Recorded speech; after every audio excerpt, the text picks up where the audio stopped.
Oke, bismillahirrahmanirrahim. Assalamualaikum warahmatullahi wabarakatuh. Baik teman-teman, untuk seri ke-6 ini kita akan mencoba membuat sistematika penelitian kuantitatif, di mana di seri sebelumnya, seri 5, kita membuat sistematika penelitian kualitatif. Sebagaimana sistematika yang lain, biasanya artikel ilmiah itu terdiri atas judul, pendahuluan, metode, hasil dan pembahasan, simpulan, serta daftar pustakanya. Ini salah satu contoh judul kuantitatif. Ya. Bisa kita perhatikan biasanya judul kuantitatif itu menggunakan kata pengaruh atau dampak atau faktor-faktor yang mempengaruhi. Ini saya coba sajikan satu judul, analisis pengaruh kompetensi, pengalaman kerja, dan dukungan organisasi terhadap efektivitas diklat kearsipan di Kementerian XYZ. Ya. Ada pengaruh apa terhadap apa?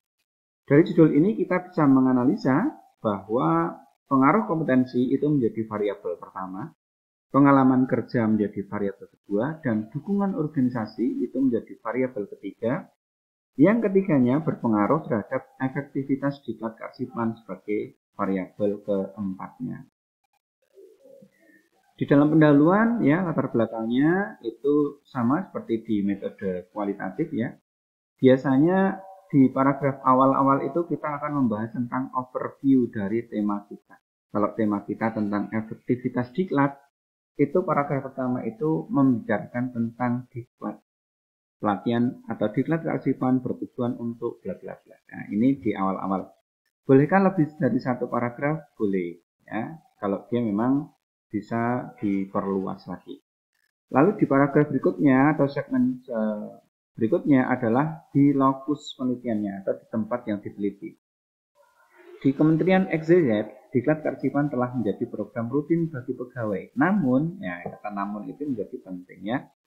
Kemudian biasanya pendahuluan di latar belakang itu ditutup dengan urgensi penelitian. Kita lihat paragraf terakhir. Evaluasi terhadap efektivitas diklat kearsipan menjadi krusial.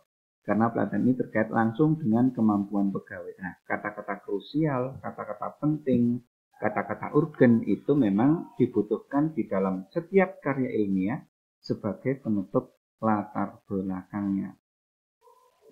Masih di bagian pendahuluan, kita kadang-kadang diwajibkan untuk melakukan tinjauan pustaka atau literatur review seperti tadi ya.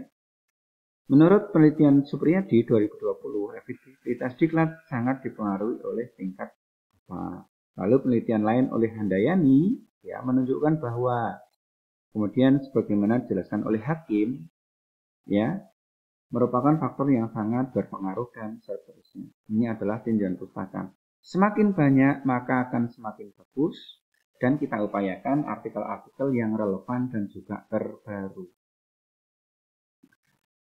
Lalu setelah tinjauan pustaka biasanya kita diminta untuk membuat model konseptual. Ini adalah penelitian kuantitatif ya.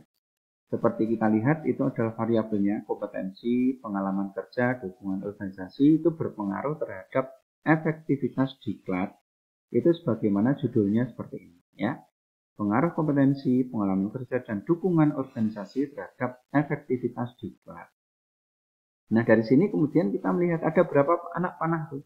Ada 3 anak panah, berarti ada 3 hipotesis.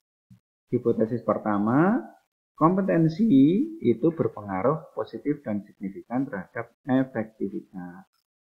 Hipotesis kedua, yaitu pengalaman kerja berpengaruh positif dan signifikan terhadap pelatihan, dan seterusnya ya. Bedanya, kalau kualitatif dengan rumusan masalah dengan kalimat tanya, tapi kalau kuantitatif dengan hipotesis kalimat positif ya. Kemudian untuk selanjutnya metodenya juga kita gunakan bagaimana data itu dikumpulkan dan bagaimana data itu dianalisis. Contoh ini adalah data dikumpulkan dengan survei, dengan kuesioner diberikan kepada 100 responden misalnya. Lalu kemudian data dianalisis menggunakan SEM, Structural Equation Modeling misalnya. Lalu hasil dan pembahasan tadi ya, membahas masing-masing hipotesis temuannya bagaimana, apakah terbukti atau tidak. Lalu artikel diakhiri dengan simpulan ya yang berisi ringkasan, kemudian saran atau rekomendasi terhadap pemangku kepentingan, kemudian juga ditutup dengan implikasi demikian. Lalu daftar pustaka seperti saya sampaikan, kalau tadi saya mengutip 3 artikel, maka di daftar pustaka juga harus ada 3. Artinya apa yang di dalam teks itu kita kutip, maka di dalam daftar pustaka juga harus ada. Atau baliknya, di daftar pustaka ada, itu di teks juga harus ada. Oke, selamat membuat sistematika penelitian kuantitatif. Semoga yang sedikit ini bermanfaat bagi kita semuanya. Assalamualaikum warahmatullahi wabarakatuh.